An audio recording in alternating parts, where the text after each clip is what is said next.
What's going on, guys? Welcome to Inside the Horseshoe. My name is Matt, and the Colts lose to the Tennessee Titans 24-17. What a joke of a game. What an absolute joke. I'm going to share my thoughts in just a second. But before I do that, if you're new or if you haven't already, I would greatly appreciate if you would click that subscribe button. Also, click the bell icon so you're notified when I upload a video. If you like this video, smack the like button. Leave your thoughts in the comments down below. And if you have a Twitter, make sure you follow me on Twitter at horseshoe_pod. There's a link in the description down below. You know what I hate about this team? I hate the fact that in games, as well as the start of the season, this team always starts off slow. It feels like, for some reason, this team loves to dig themselves in a hole, like a deep, deep hole, and then just climb out of it and be okay. That's what it feels like this team wants to do. I mean, in this game, you're down 24-3 at one point, and you're down 24-10 at half. They were digging themselves in a hole because their defense was playing like garbage, and the offense wasn't doing well at the start of the game. So it just feels like they love digging themselves in this deep hole, whether it's in a game or whether it's at the start of the season. Fun fact for you guys. Since 2018, this team has started off in the first 4 games with 1 win to start the season off. And 3 of those seasons, right? Since 2018, there's been 3 seasons where this team starts off 1 win in the first 4 games. 2018, obviously they start off 1-5. Last season, they start off 1-3. This season, they're 1-2-1. It's just ridiculous. And it's a Frank Reich issue. This is a Frank Reich problem. Okay, this happens every single year, it feels like, under him. Now, look, I am not saying fire Frank Reich. I am not somebody who wants to fire a head coach during the season, unless, like, your season is completely gone, and at that point, you're just, you're gonna hope to get a top 5 pick, right? Unless you're in a situation like that, I don't want to fire my head coach during the season. I just don't really feel like that's the right move. But I'll be honest, at this point, if Jim Irsay fires Frank Reich, I'm not going to be upset. I'm kind of done with him at this point. I'm tired of the slow start. So it's an issue that has to change. And that might be a situation where you need to fire the coach in order to fix that problem. It's absolutely ridiculous. This team in the first half was absolutely dreadful.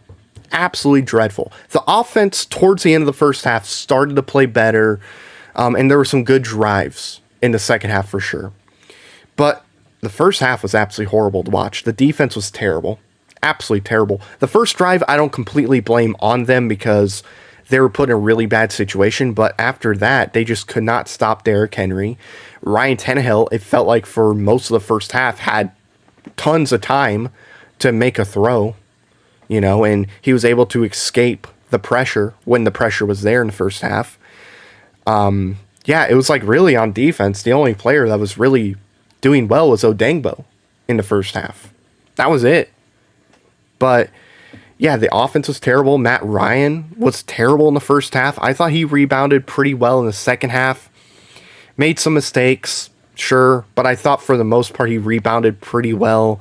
Honestly, at halftime, the score could have been 14-24. But Matt Ryan threw the ball too late to Michael Pittman twice in the red zone. He had 2 opportunities to hit Michael Pittman for a touchdown. Threw it too late. It's not great.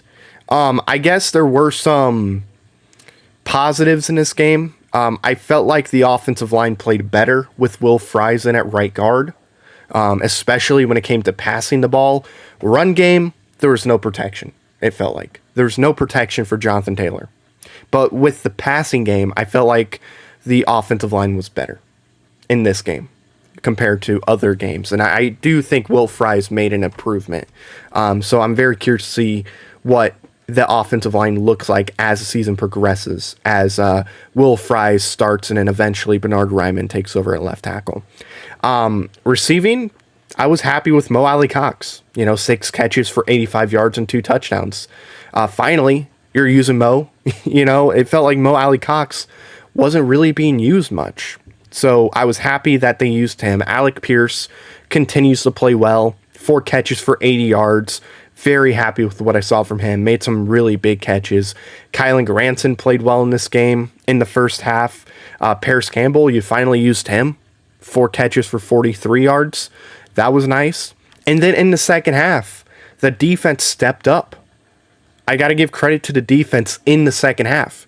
They did not allow Tennessee to score any points. And I believe they only allowed Derrick Henry to get, 16 yards. So that was pretty good. But yeah, the first half, this team was absolutely terrible. Again, they dug themselves in a hole and they couldn't get out of it. You can't do that. Like, something needs to change. So I don't know if that's a different coach at some point. But yeah, there has to be a change. We cannot continue to have slow starts. I mean, this team isn't just going to make the playoffs every year. And look, this team had an opportunity to be number 1 in the AFC South. All you had to do was win the game. You win the game, you're first in the AFC South because Jacksonville lost and obviously Houston lost too. But unfortunately, they couldn't get the job done. So again, the Colts lose to the Tennessee Titans 24-17.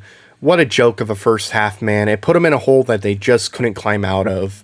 And that's going to do it, guys. Thank you so much for watching this video. If you're new or if you haven't already, I would greatly appreciate if you would click that subscribe button. Also, click the bell icon so you're notified when I upload a video or when I go live. If you like this video, smack the like button. Leave your thoughts in the comments down below. I'm sure your comments are going to be very, very pleasant. And if you have a Twitter, make sure you follow me on Twitter at horseshoe_pod. There's a link in the description down below. So thank you very much for watching. I've been Matt, Bleed Blue, and we'll see you next time. Bye-bye. Thank you very much for watching this video. If you like it, make sure you watch one of these other 2 videos. They're cool. Also, if you're new, please click the subscribe button as well as the bell icon. I greatly appreciate your support.